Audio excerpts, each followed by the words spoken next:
Hi guys, and welcome back to my channel. My name is Madeline and this is Made with Books, and today I am doing the vacation book tag. I was tagged by Kelly from Books I'm Not Reading. Thank you so much, Kelly, for tagging me, and the tag was created by Steve Donahue. I will link down below to Kelly's and Steve's channel and any other channels that I mention in this video. So the first question is, what's your favorite book about somebody taking a vacation? And I had to think about this one for a bit, because I don't think I've read a book that is full on about just somebody taking a vacation. But the one that I came up with is Pride and Prejudice by Jane Austen. This is, I think, a well-beloved classic, so just very roughly, this is about the 5 Bennet sisters and her mother's quest to find husbands for them, and their love stories and certain prejudices that they have against, especially the second oldest, Elizabeth, against Mr. Darcy. I think that's all I have to say. I think the story is well known, at least I hope. And I thought about it, and the sisters actually take quite a few trips throughout the novel that are fairly faithful for the storyline. So the first one that I thought of obviously was Jane going to London, rather to visit her aunt and uncle, a rather sad trip in the end for Jane, figuring out that Caroline Bingley, the sister of the guy that Jane is in love with, isn't who she thought she was, and doesn't really want to be friends with her.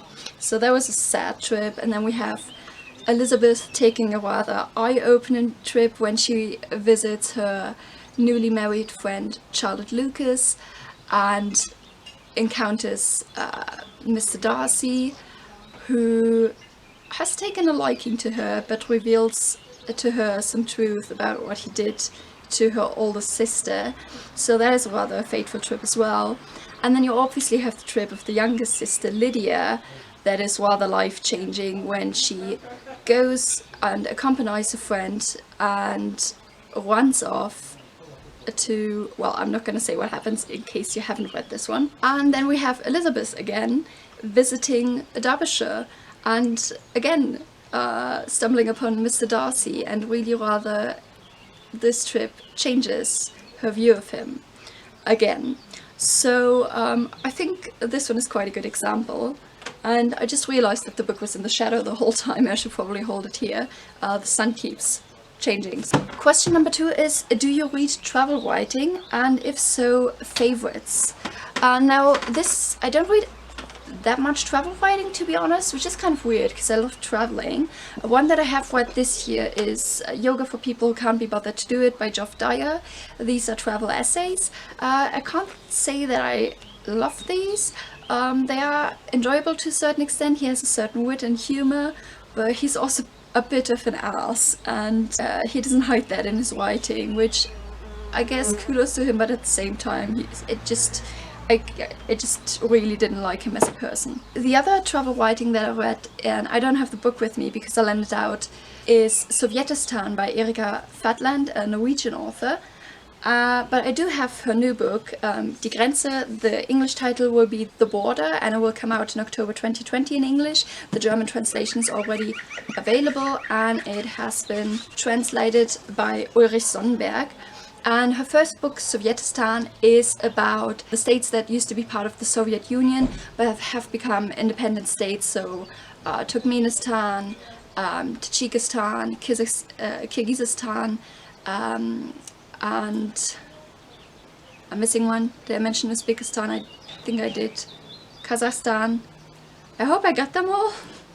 But she travels to these countries, and you get so much information, but a really entertaining way. And with this one, The Border, she actually travels through all the countries that surround Russia. I haven't read it yet, but I'm very eager to pick this up at some point. I have 2 more travel authors in mind that I do want to read in the future. One is Bill Bryson. I've read some of his other books, like A Short History of Nearly Everything, but I think Bill Bryson is mainly famous also for his travel writing, and I haven't read any of that. And then a German author called Wolfgang Büscher, who has done long distance walking. So he walked through the United States, and he actually walked from Berlin to Moscow, and he has books about that, so I think that would be really interesting reads as well, but we don't have those, so I can't show them to you. The third question is, what are your books on vacation rituals? And one thing that I definitely do with most vacations is I take too many books with me that I will never be able to read in that time. I just need to have at least a little choice. If I'm going to leave most of our books behind, I need to take a few with me. And then something we have started in the last years is that we pick up some books that are from the country that we are traveling in. So in January we got to go to Vietnam, and so we picked up some books by Vietnamese authors. Question number 4 is, what's your favorite book you found or read while first on vacation? It wasn't really on vacation. It was when I did half a year in Mexico. I did voluntary work for the Goethe Institute, it's sort of a German institute, and on the way back, so not technically vacation, on the way back at the airport I still had some pesos left that I had to spend, and so I looked at the bookshop, what they had, and it's not a Mexican book, it's very much an English one, but I picked up the Casual Vacancy by J.K. Rowling. And I started reading it on the flight back, and I very much enjoyed this one. And it's, yeah, this small town and the upheaval that happens when I think one of the country, like the politician seats, is suddenly emptied because someone dies, and all these sort of small town shenanigans that happen, and I really enjoyed this one. There's a scene very late in the novel, if you've read it you know what I'm talking about, where the song Umbrella by Rihanna comes on in a very, very inappropriate situation, you would say, but it's sort of appropriate at the same time. I just had to laugh out loud. I think it was Time and Chance, one of the persons that frequently comment on my channel, that compared this sort of as a modern day Middlemarch, and I think that's fairly accurate. Question number 5 is, have you ever light-fingered a book from a vacation read? I'm glad Kelly said that this means stealing. I mean, I probably would have guessed as well, but no, I have not stolen any books. I will say I read when Daniel did a semester abroad in Michigan teaching there, and I visited him, and he lived together with a lady that also had some books in the room that he was staying in, and I started reading one of them, and that was The Emperor of All Maladies, a biography of cancer by Siddhartha Mukherjee. And I really enjoyed the first, I think I read the first 100 or 150 pages there. I haven't continued it yet, but I did pick up my own copy, so this is not her copy, this is one that I bought.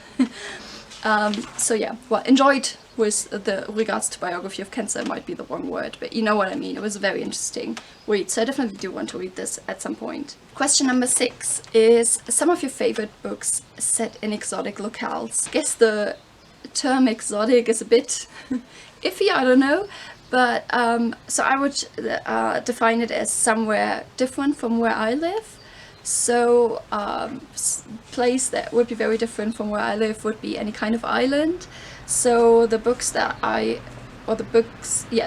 chose were Lord of the Flies by William Golding, because this is about a group of boys that get stranded on an island. So for me that would be an exotic locale, and sort of the way that their moral values rather quickly deteriorate in the sight of the situation that they find themselves in. And then another one that I read a couple of years ago and really enjoyed is Die Inseln, denen, strande by Lucien Deprijck, or Lucien Deprijck, I think that's how it's pronounced.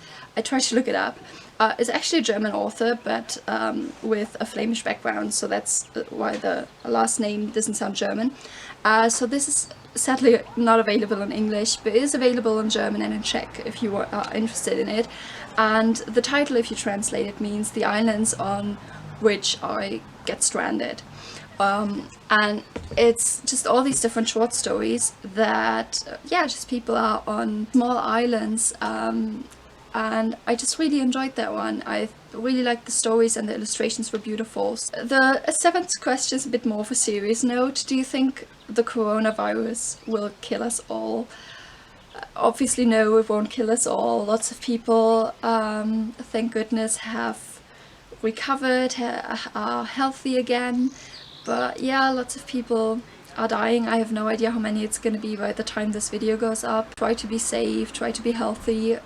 Also try to consider other people. I just notice a lot, you have people that are very thoughtful and considerate, but you go to the supermarket. Daniel does the grocery shopping for us. Where I live, I'm not allowed to go because I have asthma, but you know, even if I just take a walk or we go on a bike ride, some people just don't take the distance measurements, and I don't know if it's just because they just don't care in general, or if they see somebody young they assume they're healthy. It's fine. Don't assume. I look healthy, I have asthma, I'm in the risk group. My sister in England looks healthy, looks fine, she's going grocery shopping, she is healthy, she is fine, but all the people in her family, her husband and the children, are in the risk group. So just try to keep that in mind as well. And also in Germany, at the point that this video is going up, we're gonna have the obligation to wear masks in any kind of shop or in public transportation. And right now I think, at least where we are, it's easy to buy masks and to get them, but if you're somewhere where it's not easy and you need them, I will link down below to a video that lets you do sort of self-made masks without sewing, because I don't know how to use a sewing machine. And you just need some old t-shirts and cut them up. So I'll just link that video down below for anybody who maybe needs it. Question number 8. What was the last book you read while on vacation? Now it depends if you're just talking vacation at home, because on Easter we had a 1-week vacation where we had to stay home. Then it would be Lana Lux, Jägerin und Sammlerin. I will talk about this one in a different video, so I'm not going to use it for this one. It's, if you translate it, would be Huntress and Gatherwiths, I guess. But the last vacation that we were able to take, like go abroad, like I said, was Vietnam. And one of the books that I read while I was there was Never Let Me Go by Kazuo Ishiguro. I buddy read this with Tia from Tia and All the Books and Pauline from Dancing Lawn. And this is sort of an alternative history set in the United Kingdom, where you get the story of a few boarding school students who are different from other people, and that's all I can say without giving too much away. I think Ishiguro is a great writer, his writing style is wonderful. I didn't love this quite as much as I loved The Remains of the Day, which I absolutely adore, but this definitely has a lot of food for thought and is great if you want to have like a reading group book, I would say, like for discussions. I think this is great because it raises a lot of interesting questions. And then finally, number 9, tag some people. So I'm gonna tag Pauline from Dancing Lawn, who I just mentioned.